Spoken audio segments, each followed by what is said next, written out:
Rumah produksi oleh-oleh khas Oku memanfaatkan buah jeruk lemon dan jeruk nipis menjadi minuman segar.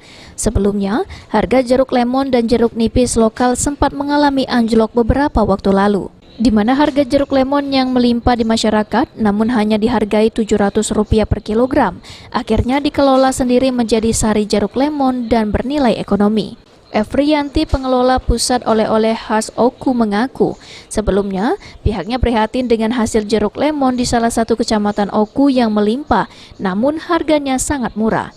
Di tangan Efriyanti dan kawan-kawan, akhirnya jeruk lemon dan jeruk nipis warga dibeli dan diolah menjadi minuman segar dan menyehatkan. Menurut Efriyanti, ada dua jenis olahan jeruk yang mereka pasarkan, yakni sari jeruk murni dan sari jeruk yang sudah diberi gula atau sirup. Dari hasil olahan tersebut kemudian dijual dengan harga mulai dari Rp5.000.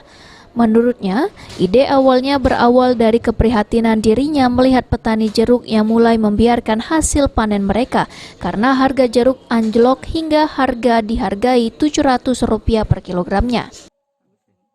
Varian baru kami itu olahan dari lemon lokal. Jadi kalau bahasa sini itu limau bangkok. Sama satu lagi olahan dari jeruk nipis asli. Jadi jeruk nipisnya itu benar-benar yang asli. Kita buat jadi sari, ada yang sarinya, ada yang sirupnya.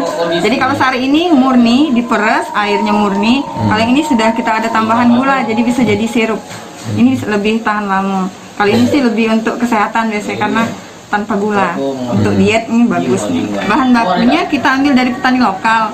Jadi di sini kan lemon itu dianggap tidak ada harganya. Nah, kita bantu petani supaya mereka ada anjlok harganya, kita buat jadi olahan, ternyata berharga jadi seperti ini. Kalau yang di lemon yang impor tuh jauh lebih mahal harganya. Tapi karena dia lemon lokal, kita bisa jual dengan harga standar lebih. Kalau yang ini sudah kita tambah perbandingan ke gula biar jadi sirup.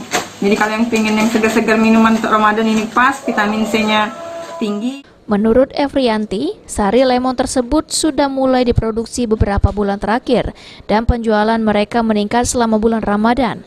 Selain dapat disajikan dengan minuman segar, juga dapat memelihara kesehatan karena banyak mengandung vitamin C. Ari Pranika, PAL TV.